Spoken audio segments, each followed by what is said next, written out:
PPE kit ഇടപാടിൽ ക്രമക്കേടെന്ന CAG കണ്ടെത്തലിൽ വിജിലൻസിന് പരാതി. പൊതുപ്രവർത്തകനായ പായിച്ചറ നവാസാണ് vigilance ഡയറക്ടർക്ക് പരാതി കൊടുത്തത്. 10 കോടി രൂപയുടെ അധിക ബാധ്യത അന്വേഷിക്കണമെന്നാണ് കത്തിലെ ആവശ്യം. അരുൺ രാജ് കൊല്ലത്ത് നിന്നും ചേരുന്നു. ഗുഡ് മോർണിംഗ് അരുൺ രാജ്, വിവരങ്ങൾ. SKN very good morning. Covid കാലത്തെ മഹാമാരിയെ നേരിടാൻ PPE കിറ്റ് സർക്കാർ വാങ്ങിയതിൽ ഈ 10.23 കോടി രൂപയുടെ ക്രമക്കേട് നടന്നുവെന്നായിരുന്നു CNAG റിപ്പോർട്ടിൽ ചൂണ്ടിക്കാട്ടിയത്. ഇതുമായി ബന്ധപ്പെട്ടാണ് ഈ CNAG റിപ്പോർട്ടിന്റെ അടിസ്ഥാനത്തിൽ FIR രജിസ്റ്റർ ചെയ്ത് അന്വേഷണം വേണമെന്നാവശ്യപ്പെട്ടാണ് പൊതുപ്രവർത്തകനായ പായിച്ചറ നവാസ് ഇപ്പോൾ വിജിലൻസ് ഡയറക്ടർക്ക് പരാതി നൽകിയിരിക്കുന്നത്.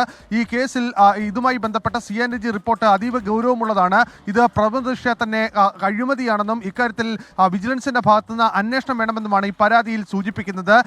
ഈ കോവിഡ് കാലത്ത് ഒരു PPE കിറ്റ് വാങ്ങുവാൻ 550 രൂപയാണ് സർക്കാർ നേരത്തെ ഒരു കിറ്റിനായി നിരക്കായി രജിസ്റ്റർ ചെയ്തിരുന്നത്.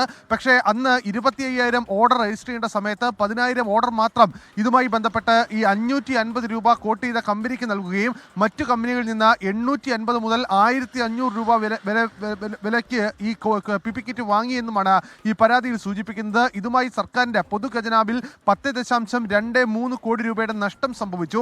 ഈ കാര്യത്തിൽ പ്രഥമദൃഷ്ട്യാ തന്നെ അഴിമതി നടന്നിട്ടുണ്ട് എന്ന് CAG പറഞ്ഞ സാഹചര്യത്തിൽ FIR രജിസ്റ്റർ ചെയ്ത് അന്വേഷണത്തിലേക്ക് പോകാൻ തയ്യാറാകണം എന്നുള്ള പരാതിയാണ് ഇപ്പോൾ വിജിലൻസ് ഡയറക്ടർ മുമ്പാകെ എത്തിയിരിക്കുന്നത്. പൊതുപ്രവർത്തകനായ പായിച്ചറ നവാസാണ് ഈ പരാതി ഇപ്പോൾ വിജിലൻസ് ഡയറക്ടർക്ക് നൽകിയിട്ടുള്ളത്.